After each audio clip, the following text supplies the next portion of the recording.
Welcome back, friends and fam.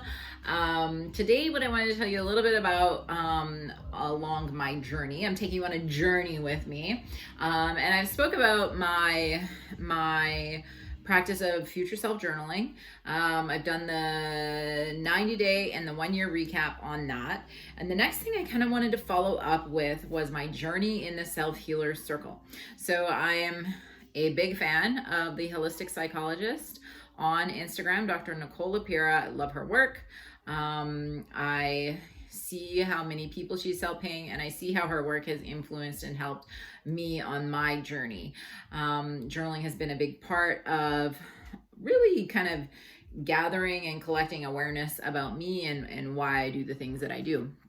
Maybe the patterns that I get in, maybe habits that I don't want to participate in my life anymore, but I seem to continue to do that, and helping me cultivate that conscious awareness to be able to actually choose the life that I want. And when we start doing that, when we gain the ability to do that, we open up a world of possibility, right? And I want a world of possibility, and I want to create a world of possibility for my girls especially. So, when I had kids, I understood that I needed to, I didn't want them to have some of the same habits I had. And over the years, that's really influenced me to jump headlong into a lot of healing and a lot of cultivation of gifts and talents that I have, and step into my power, which also feels a lot like stepping into fear and doing these things to create an example for them. And that can be very scary, and it can also be really empowering. And so I share this with you in the hopes that it inspires you to do the same thing on your journey. So I joined the Holistic Psychologist Self-Healer Circle, and I would like to kind of document my time in that because here's the thing. We have a hashtag called Self-Healers, and the circle is called Self-Healers Circle. And I have been on this journey of self-healing for a while. And, I bounce the ideas off my husband, but it's been mostly, an internal job, which it has to be, right? Sometimes, people have therapists, or they have a health professional that they're working with to help them on their journey. To cultivate whatever it is they're trying to cultivate. Like I was trying to cultivate more inner peace, absolutely more freedom, so that I can actually live a life that I chose, not one that was chosen for me or that I was just unconsciously choosing, right? I want a life of conscious choice. And so it's interesting to join the self-healer circle because there's a little bit more direction. It's still like totally go at your own pace, choose what you want to choose your own adventure. But there's also this element of, like this month, the topic is reparenting, right? Month 1 is reparenting. So when I'm looking through that material, instead of just showing up with my future self journal every single day and doing the future self journaling prompts, I'm now having a little bit more direction toward one aspect of really cultivating a life of my choosing. And, I've thought about reparenting, and I think about reparenting. I've become aware of my inner child over the last, year and a half or so.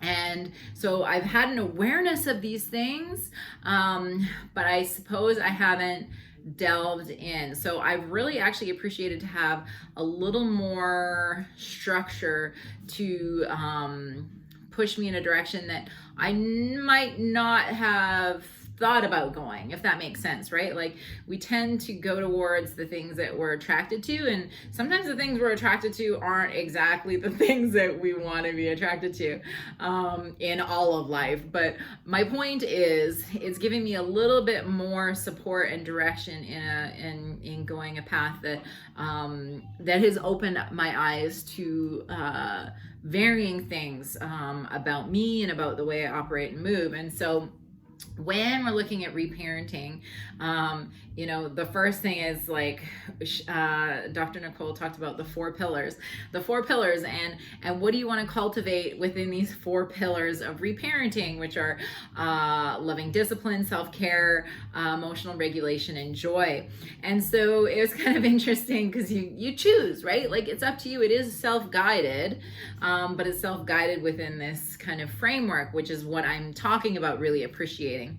And so it was interesting to kind of look at those four pillars and decide which way I wanted to go. And for me, I was like, okay, I'm going to look at self-discipline. And when I look at what I chose, it's like self-discipline, but it's kind of like self-care as well. And, I feel like this is like, I feel funny about this because I'm like, like what I chose to do was set a small daytime ritual for bedtime. I have had a sleeping disorder since I was a kid. I've always had difficulty going to sleep. 3 years ago, I started drinking ketones. That changed my world.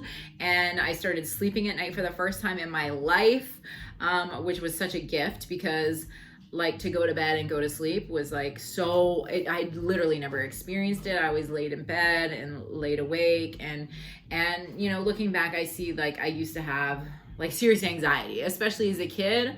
And I lived up north, so we had light until whatever time at night too. And, looking back, clearly I can see why I was in this situation I was in then, but that pattern has carried on into adulthood. And I've just not either had the tools or the ability to get myself to bed at a decent hour. Like I do go to bed, and at least now when I go to bed, I go to sleep, but at the same time, I have a really hard time grasping bedtime and going to bed. It's like, I feel silly saying that because I'm a grown up. Like, why do I have a challenge with this? Also, like, I think the fact like we have two small kids, by the time they're in bed and asleep, it's like 9:30, and then it's like we want to kind of spend time together and unwind and do the things and whatever else. And I could make a million excuses, but the point is I've never prioritized it. And so I really focused my reparenting around this idea of creating a bedtime ritual. And so, I just by being in the group, I see some people work on different pillars throughout the month. For me, I like to focus on one thing for a month because I'll just get too overwhelmed if I add a bunch of things. So I focus on one thing and I work on that thing every day to build the habit of that thing. Like this isn't something that I just kind of want to work on for now and for a day here and there. This is something like I literally want to change my life in the sense that I want to start going to bed later and I want to start getting up earlier. And if I want to get up earlier, I got to go to bed at a decent time. And that's, like I said, always been this funny challenge in my world. I can even feel like I'm silly about this, but like I just never learned how, and that sounds, I don't know how that sounds, but to me, I feel like myself kind of like, oh man, like why can't you just do that? But I never learned how, and I never took the time to cultivate the habit to know how. And so that has been what I've chosen to tackle this month.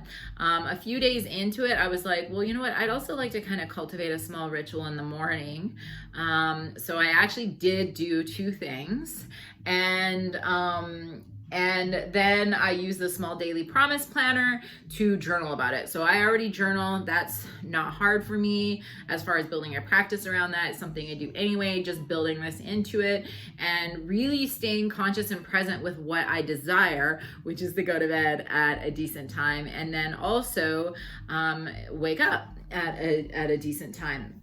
Now, part of that is my ritual. So what I chose for the evening was like just like taking the time to know when I'm going to, like setting a time.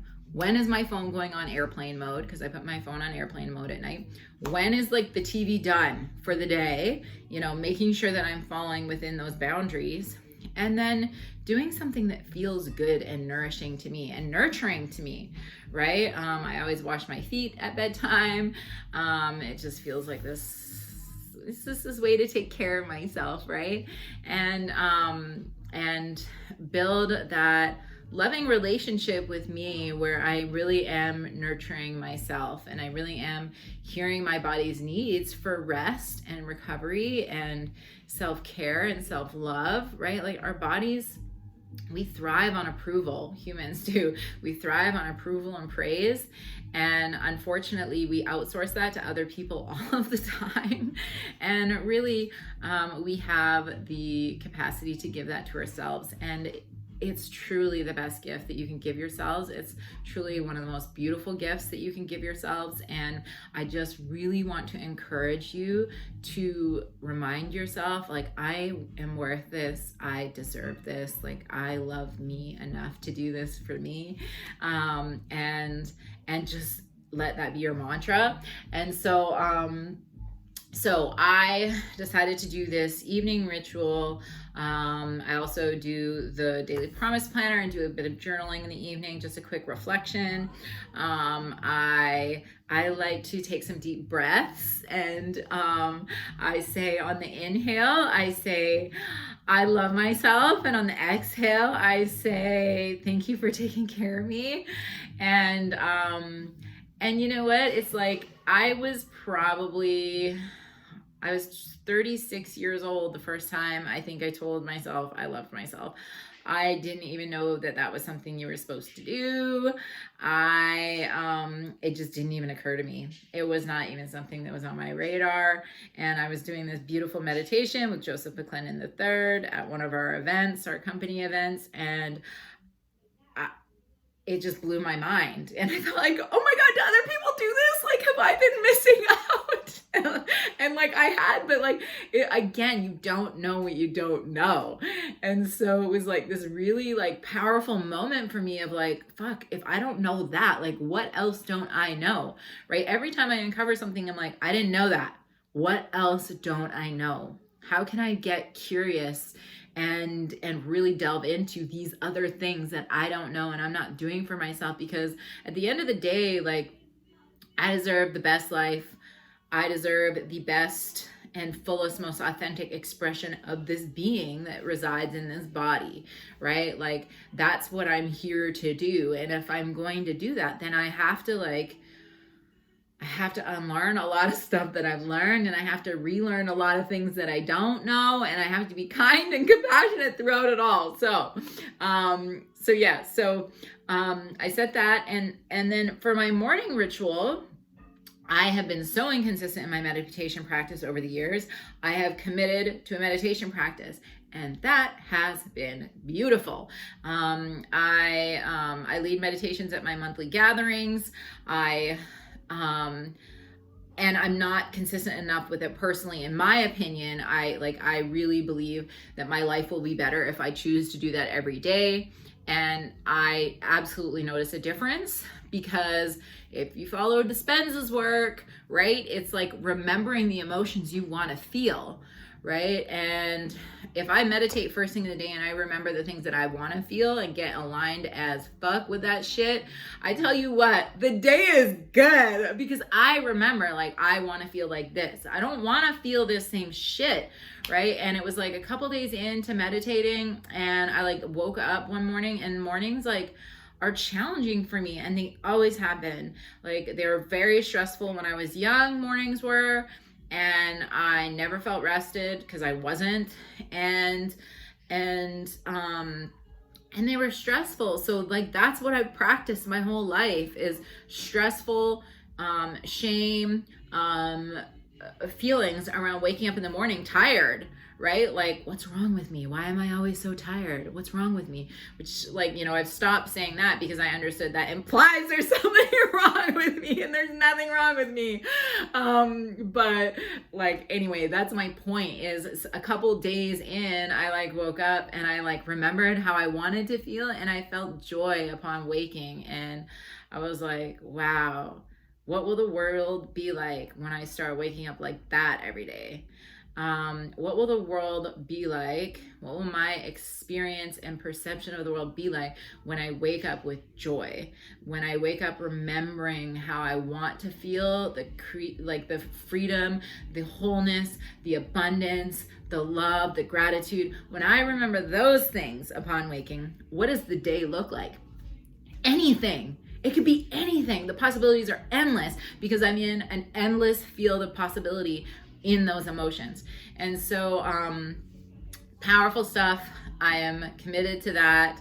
My evening ritual is kind of going, it's going okay, but I definitely notice resistance on getting to bed on time and getting to bed earlier. So I am working on it, and it's unfolding exactly as it's meant to. It's been really beautiful. So another thing I noticed is in my journaling, one of the prompts is, I have an opportunity to be my future self when, and I wrote down, and it's usually like when I'm frustrated, right? When I'm experiencing these tougher emotions for me to deal with. And when I talk about the kids, like I talk about them when they're challenged, when they're upset, when they're whatever, like that's an opportunity for me to show up as my future self. But what's funny is like the opportunity, like when I talk about myself, I was talking about myself like when I'm cranky, and I'm like, cranky, I don't use that word. And I'm like, oh, cranky was probably a word that was used to describe me as a kid. And I've like just adopted it and been like, I'm cranky. But when I really think about it, I have unmet needs. That's why I'm cranky, right? So it's like, I have an opportunity to be my future self when my needs aren't being met, right? Where I can step in and check in and be like, hey, what do you need right now? You're very frustrated, or you're upset, or you're whatever. What needs aren't being met right now? And since I'm taking this bit of self-care in the evening and in the morning, I find that those instances are less and less because I'm meeting my needs. So then how do I show up as a mom? How do I show up as a partner? How do I show up in the world? Like, that's why this stuff is so powerful. That's why it's like you can't pour from an empty cup. Like I've said that forever. But like if you don't know what your needs are, or if you're not meeting your own needs, or you don't even know how, your cup's always going to be empty. Like maybe you'll do a few things, but then it's not consistent. And anyway, so I'm noticing the consistency of that. And I thought it was interesting to read in my journal that I wrote about being cranky, when really that's not what's going on. I have needs that are unmet when I'm cranky, and getting to the root of what those needs are and then meeting them. Whether that's I need to take some time and do some breath work, I need to take some time and just gather myself. I'm being pulled in too many directions because I'm not setting any boundaries, right? Like these are all things that I'm kind of thinking about. And those unmet needs, like that's like, it was interesting in the Q&A workshop this month, she talked about those unmet needs. Like as kids, we stuff them down and they come out as anger, rage, like all these things that I experience. And I'm like, okay, I'm on the right track. That was like a beautiful piece of validation. Thank you. And so it's, yeah, anyway, I'm loving it is the point. What happens when we do this work and we can make those connections that we have unmet needs and then meet them, like there's this place within you that feels seen and heard. And that is a gift we all deserve, and it's a gift we all deserve to give ourselves and the people in our lives that we love. Because if we can't fully see ourselves or hear ourselves, we can't fully see and hear the people in front of us, because there's this piece of us inside that's like, see me first, like I need to be heard. And until we see and hear that voice within, or inner child, or whatever piece of you it is, it's really hard to show up for the real child in front of you that is asking for your attention, right? Like that's what most kids that are having these big emotions and having these big experiences, all they need from us is attention and love, right? Like that's all. It's like, give them attention, give them some love, right? And because we don't have our own needs met regularly, or we're not meeting our own needs regularly, we can't show up for them as best as possible. So So that is that. Anyway, so that's month 1 on reparenting. I'll check in each month and tell you how the journey's going, as well as some other beautiful things in my adventures here. And I hope this brought you some value. Please subscribe if it did. Check out my other posts about future self journaling. I adore that practice and I can't recommend it enough. And I'd love to hear what your practices are and how they're helping you show up in the world as your best self.